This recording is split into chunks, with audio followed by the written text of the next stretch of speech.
bonheur du présent, un présent qui passe par le passé.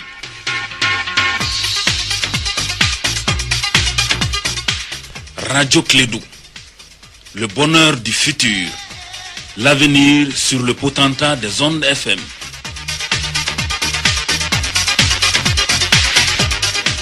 101.2, la passion a toujours raison. » Le sport, les infos, la musique, l'actualité, le tout amusé et servi à chaud pour vous sur Radio Clédou.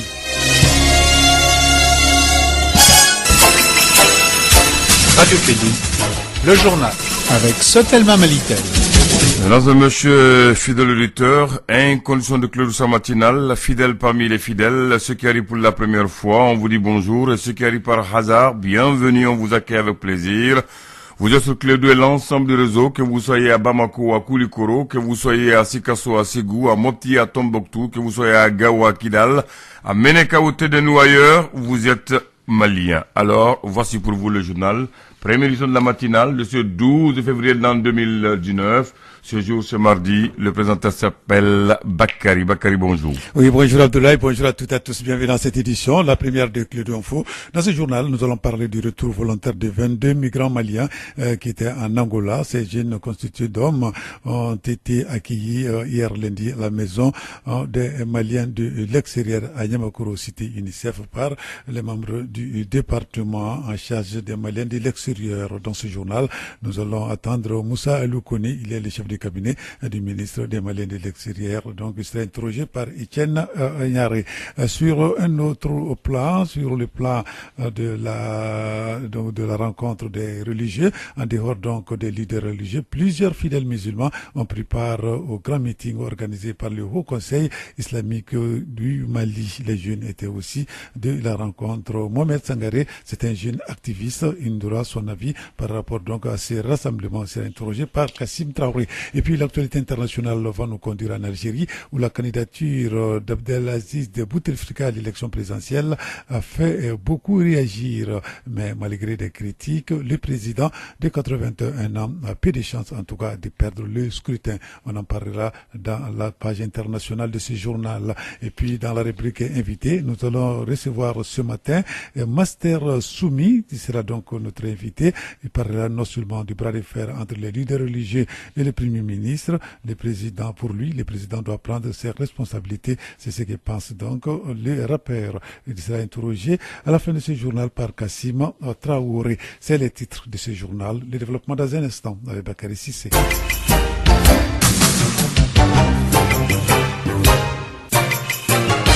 Bienvenue donc à cette édition retour volontaire des 22 migrants maliens qui étaient en Angola. Ces jeunes donc constitués uniquement des hommes ont été accueillis. Donc c'était hier lundi à la maison des Maliens de l'extérieur à Yamoussoukro, cité UNICEF, par les membres du département en charge des Maliens de l'extérieur et le Haut Conseil islamique du Mali. Cette action a pu être réalisée grâce donc au ministère des Maliens de l'extérieur en collaboration avec l'OIM. Nous allons écouter Moussa Aloukouni, le chef de cabinet du ministre des Maliens de l'extérieur. Il est interrogé par Etienne Nyaré. Ces jeunes qui étaient vraiment en détresse en Angola, ils étaient en prison. Donc ils étaient à peu près une quarantaine. Le gouvernement angolais a payé 18 billets et le gouvernement malien a payé pratiquement les 24 billets. Donc 2 autres sont en cours qui doivent arriver incessamment demain. Il y a 22 qui sont arrivés. Mais depuis que l'opération a commencé, l'opération Transparence et Resgate a commencé, le gouvernement est à pied d'œuvre pour sortir d'Angola tous nos compatriotes qui sont en situation de détresse. Donc comme vous l'avez entendu dans la salle, nous sommes à peu près à une centaine de personnes qui ont été sorties d'Angola par le gouvernement, ou le gouvernement a pris en charge, ou l'OIM. Donc l'OIM a pris une vingtaine, le reste c'est le gouvernement et d'autres sont venus par leurs propres moyens. Donc nous sommes aujourd'hui en voie aussi de rapatrier une cinquantaine qui sont à l'intérieur avec l'appui et l'aide de notre partenaire, le Haut Conseil des Maliens de l'extérieur d'Angola et l'ambassade qui doit acheminer une cinquantaine de personnes de Lukapa à Luanda. Arrivé à Luanda, les billets seront émis pour cette cinquantaine de personnes qui arriveront la semaine prochaine incessamment. Ramoussa Lukoune, chef de cabinet du ministre, au niveau du ministère des Maliens de l'Extérieur, toujours par rapport au rapatriement. La semaine dernière, environ 160 migrants maliens sont venus de l'Algérie. Un autre convoi de migrants maliens du même pays donc, est prévu pour le 13 de ce mois. Nous allons écouter le président de l'association malienne des expulsés, M. Ousmane Diarra. Il est interrogé par Mariam Kamara. Ces expulsés sont arrivés dans des conditions extrêmement difficiles parce qu'ils sont venus très démunis, affaiblis, et il y a d'autres même qui sont vraiment malades. D'après les témoignages qu'on a pris avec ces migrants de retour involontaires, alors ils nous disent que la situation est très dramatique parce que l'Algérie ne veut plus recevoir des migrants subsahariens dans leur sol et qu'il y a des conventions bilatérales entre l'Algérie et les pays de destination. Nous, tout ce qu'on peut faire, c'est un suivi humanitaire, médico-psychosocial, parce que les moyens ne nous permettent pas de leur prendre en charge totalement, mais on peut venir en aide pour qu'ils puissent être l'acteur de leur propre développement après avoir connu ces mésaventures. Alors, ils sont avec nous, et moralement et psychologiquement, tout ce qu'on peut faire, on le fera. Mais financièrement, nous sommes vraiment faibles pour pouvoir quand même les soutenir. L'État malien, en collaboration avec l'OIM, sur un fonds européen qu'on appelle le fonds fiduciaire, doit prendre en charge normalement certains migrants qui se trouvent dans ces conditions. Ousmane Diarra, donc, il est le président de l'association malienne des expulsés. Il est interrogé par Mariam Kamara. Nous allons changer de sujet. L'Alliance Ensemble pour le Mali, EPM, a organisé un atelier d'échange et d'information. C'était le dimanche dernier. L'objectif de cet atelier est l'harmonisation des points de vue du gouvernement malien et de l'EPM dans la conduite du processus de la révision constitutionnelle. Boukari Tereta, il est le président de l'Alliance pour le Mali. Les propos sont recueillis par Mariam Kamara. De monsieur le Premier ministre, notre camarade, et qui a proposé l'idée de réunir la majorité du président Ibrahim Boubacar Keïta autour d'une question aussi importante, celle relative aux réformes institutionnelles, dans la perspective de l'initiative qu'il a prise de réviser la Constitution du 25 février 1992. Je crois très honnêtement que dans la salle ce matin, nous exprimons tous une légitime fierté de nous retrouver ensemble, de respirer le même souffle et au même rythme ensemble, la majorité du président Ibrahim Boubacar Keïta. C'est heureux, c'est exaltant et c'est très enthousiaste. Je souhaite que nous prenions tous la mesure de cette initiative et nous nous engageons résolument vraiment donc à la faire aboutir, à y mettre un contenu pour qu'à la fin de la journée, nous nous réjouissons tous vraiment du fait que ce fut une initiative heureuse. Boukari Tereta, il est le président de l'Alliance pour le Mali, propos recueillis par Mariam Kamara. Toujours par rapport à la révision constitutionnelle, le collectif des jeunes de la commune 5 du district de Bamako a initié une conférence de débat sur la révision constitutionnelle. C'était le samedi dernier à Kalabankouroua, sur la route de l'aéroport. Les enjeux de cette réforme constitutionnelle sont entre autres donc nécessité et la légitimité donc des initiateurs. Le débat était co-animé par les professeurs Baïla Nyang et Cheikh Si. Nous allons écouter Baïla Nyang, l'un des conférenciers. Le processus de révision constitutionnelle, si vous demandez les gens, ils vont dire que le gouvernement est en train d'organiser ça à sa manière, sans consultation et tout, mais la loi est très claire. Le président a l'initiative de la révision, mais les populations, les gens comme nous, les enseignants, nous sommes tous interpellés, aller au devant des populations, leur expliquer ce qui se passe, parce qu'en réalité, le gouvernement veut faire la révision, nous trouvons que la révision est opportune, mais comment les faire et les modes opératoires de cette révision, nous voulons impliquer les populations afin qu'ils soient visibles pour une fois dans les institutions du Mali. Et là, nous ferons beaucoup de suggestions, nous ferons beaucoup de rencontres avec les populations pour les sensibiliser dans ce sens. Des conférences de proximité, ce sera ainsi que nous essaierons d'influer sur ces experts et sur le gouvernement afin que vraiment que ce Mali-là, que les populations participent à sa la construction. Pour une seule fois, les droits de pétition du peuple, qu'on laisse le peuple pétitionner la Cour constitutionnelle quand ça ne va pas. Ça, c'est déjà quelque chose, un minimum, mais que le peuple doit avoir envers ces institutions. Donc, c'est vraiment la seule manière que nous entrevoyons, sensibiliser les populations afin qu'ils fassent un choix judiciaire le jour du référendum et afin que vraiment ils influent sur le processus même de la révision constitutionnelle. Le professeur Baila Yang, l'un des conférenciers, propos recueillis par Kassim Traoré. Clédou Info, première édition. Je le disais dans les titres, en dehors de les religieux, plusieurs fidèles musulmans donc on prépare au grand meeting organisé par le Haut Conseil islamique du Mali. Donc c'était le week-end dernier au stade du 26 mars de Yirimadio. Les jeunes étaient également au rendez-vous. Nous allons écouter ici Mohamed Sangaré, c'est un jeune activiste. Il nous donne son avis par rapport donc à ces rassemblements. Je trouve que vraiment les musulmans ont prouvé aujourd'hui que vraiment ces gens-là jouissent d'une force incommensurable. Parce que vu la taille de la mobilisation, ça on n'en parle pas. Et ils ont essayé également d'alerter le gouvernement en tant que tel concernant les dérives, sinon les dérapages auxquels le gouvernement a été confronté ces derniers temps. Notamment dans le cadre de l'adoption du module qui va faire l'occasion pour qu'on puisse instaurer l'homosexualité à l'éducation. Ça c'est pas bon. Ils ont également prouvé au chef d'État malien que tout de suite et maintenant qu'il fasse tous les moyens pour déloger son premier ministre du gouvernement. Car celui-ci semble l'handicap de ce gouvernement dans le cadre de la bonne gouvernance de l'État malien. En marge de tout ceci, ils ont prôné également pour la cohésion sociale. Pour la cohésion sociale et également la préservation des valeurs cardinales de notre société, le Mali, et également les valeurs cardinales de l'islam. Parce que sans mentir, au jour d'aujourd'hui, la dépravation des mœurs est à ciel ouvert. On ne sait même plus là où mettre les pieds. Voyez-vous la prolifération des armes légères au niveau du nord, au nord du nord jusqu'au centre. Ils ont dit également qu'ils vont plus se limiter, comment dirais-je, à leur religion, sinon à la bonne pratique de leur religion. Ils vont essayer maintenant de se mettre en avant-garde concernant la gouvernance actuelle de cet État. À partir du moment où les leaders religieux ont essayé de mettre en exergue tout ce qu'ils avaient en tête comme soucis et comme doléances, et que je trouve que dans les jours à venir, le gouvernement aussi va se ressaisir concernant ces dérapages. Alors donc, à propos de Mohamed Sangaré, jeune activiste, propos recueillis par Kassim Traoré. Clédou Info, première édition.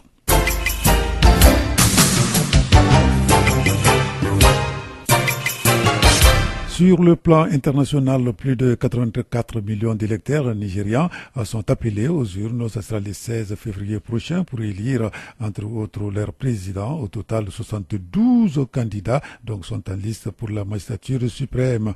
Mais la véritable bataille pour Asso ou Rock se joue entre donc les candidats des deux principaux partis. Il s'agit donc du président sortant, Mohamedou Buhari, et Atiku Abubakar, candidat du parti d'opposition. Un scrutin qui s'annonce très serré entre deux vieux routiers de la politique nigériane. En Algérie, cette fois-ci, la candidature d'Abdelaziz Bouteflika à l'élection présidentielle a fait beaucoup réagir, mais malgré les critiques, le président de 81 ans a peu de chances de perdre le scrutin. Hier lundi, le ministre de la Justice a d'ores et déjà commencé à expliquer ce que serait la grande concertation nationale promise par le président dans sa lettre à la nation, et pour cause, s'il est le grand favori de la présidentielle, c'est parce que Bouteflika bénéficie donc d'un immense réseau qui le soutient au premier plan. Il a les politiques, les ministres et les cadres donc des partis de l'alliance présidentielle, dont certains donc feront campagne pour le président. Au cours donc du 32e sommet de l'Union africaine, des célébrités ont été invitées par le président en exercice, le sortant à Paul Gakame, le milliardaire américain Bill Gates, le fondateur de Microsoft, qui a investi quelques 15 milliards de dollars sur le continent africain depuis l'année 2000 et qui se bat pour chaque pays africain, pour que chaque pays africain consacre en tout cas au moins 13% de son budget à la santé. Et puis l'autre personnalité de la journée, l'invité le plus surprenant en tout cas, c'était toujours sur l'initiative initiative de Paul Kagame. C'était le président de la FIFA, la Fédération internationale de football association, c'est-à-dire l'Italien Gianni Infantino. Et Infantino a promis de se battre pour doubler le nombre d'équipes africaines à la Coupe du monde de football où actuellement donc nous sommes à 5. Il semble qu'à huis clos, en tout cas. D'ailleurs, certains chefs d'État, dont Abdel Fattah al-Sisi, donc qui est devenu le nouveau président, donc est reproché au président sortant, en tout cas, ces invitations, d'autant plus que donc, ces deux hommes ont pris la parole à la tribune au même titre que les présidents africains.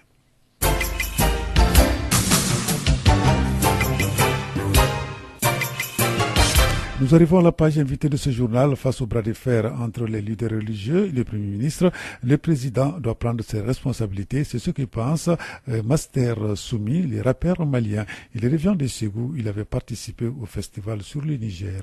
Il est joint au téléphone par Kassim Traoré. Master Soumi, bonjour. Bonjour, Kassim. Vous étiez à Ségou pour le festival. Comment vous avez trouvé Ségou cette année? Le festival sur le Niger de cette année, bon, je suis venu jouer à la dernière soirée. La dernière soirée, je pense que c'est l'apothéose parce que c'est la soirée qui regroupe généralement plus de monde, où toute la jeunesse malienne était présente, des Kaya à Kidal. Beaucoup de gens ont effectué le déplacement pour être là. La délocalisation du festival du quai pour se retrouver dans la cour de la fondation du festival, ça fait que le festival perd un peu sa beauté. Le festival sur le quai, de façon habituelle, c'est ce qui incarne la vraie beauté, l'apparence réelle de ce festival sur le Niger, qui est aujourd'hui un des plus grands rendez-vous culturels en Afrique de l'Ouest. Donc vous êtes d'accord avec les jeunes de Ségou qui disent que le samedi national risque de se transporter vers Bamako? Oui, mais bien sûr. La mobilisation au niveau local n'est pas au même niveau c'est-à-dire que les jeunes qui se déplacent, par exemple, on voit que le public qui se déplace pour être au rendez-vous le dernier samedi du festival, la plupart viennent de Bamako surtout. La plupart viennent de Bamako. Vous étiez à Ségou, regardez, tous les Maliens étaient sur Bamako par rapport à cette affaire de 50 millions offerts au Conseil islamique. Quel commentaire faites-vous en tant qu'activiste? C'est-à-dire que ce qui m'étonne, nous sommes dans un pays en crise. Nous sommes dans une crise, c'est-à-dire que je dirais sans précédent. Nous voyons tous les jours nos frères et nos sœurs qui se déplacent du centre ou de d'autres parties du Mali pour venir se réfugier, soit à Bamako ou partir même se réfugier ailleurs dans d'autres pays. Nous avons aujourd'hui des crises, c'est-à-dire que des conflits intercommunautaires dans le centre de ce pays, où les gens sont dans des difficultés extrêmes. Il y a des déplacés de la région de Mopti qui sont à Bamako, qui sont répartis entre plusieurs coins. Mais au vu de tout cela, notre gouvernement du Mali n'est pas capable de prendre des dispositions pour trouver une solution réelle, une solution idoine à ce problème du centre. Mais ils ont les moyens quand même de mobiliser 50 millions pour aller donner ça à nos leaders religieux pour soutenir un meeting de prière, d'après eux-mêmes, meeting de prière pour le Mali. Il ne suffit pas de prier seulement pour le Mali, mais le gouvernement a la responsabilité et l'obligation de veiller à ce que même ceux-là qui se déplacent à cause de ces conflits pour lesquels nous prions aujourd'hui, soient dans de bonnes conditions d'accueil, surtout. Vous ne pensez pas que le gouvernement est en train de faire des efforts pour le retour des autorités dans ces localités, la prise en charge et les patrouilles qui sont en cours maintenant? Est-ce que ça n'est pas des moyens pour atténuer la situation? Je sens une sorte de récupération, parce que à la fin du meeting, à partir de tout ce qu'on a vu et entendu lors de ce fameux meeting, mais est-ce que ce n'était pas un moyen de récupérer le discours? Chacun devait s'attendre à tout ce qui est dit là-bas, tout ce qui a été dit là-bas. Moi, personnellement, je n'ai pas été surpris du discours. Donc, et si réellement ce discours devait être le maître mot de ce meeting, mais pourquoi, comment ils allaient prendre l'argent?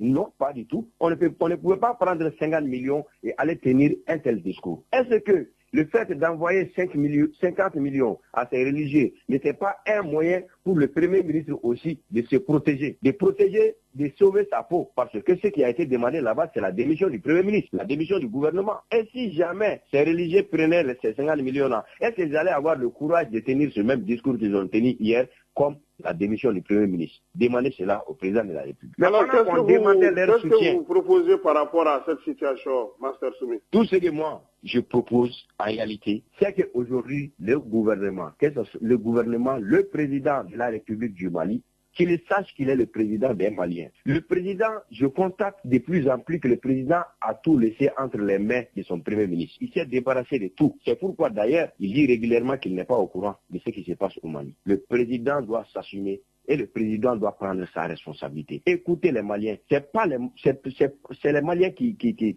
ont voté pour le président. Il est là, il doit agir et travailler pour le peuple malien. C'est ça. Moi, je pense que le dernier mot appartient au président de la République et seul lui peut mettre fin à cette situation. Il est le seul responsable, il est la seule personne capable de trouver une solution réelle à cette situation. Merci beaucoup, Master Soumi. Alors, Master Soumi, il est rappeur malien, il était l'invité de Cluedo Matin. Il a été interrogé par Kassim Traoré. C'est ce qui me fait en cette édition, la première de Cluedo Info. Merci de l'avoir suivi. Présentation Bakary Sissé, mise en onde Abdoulaye Andane. Restez avec nous dans un instant, la rubrique Elect sur notre antenne. Radio Crédit, le journal avec Sotelma Malitel.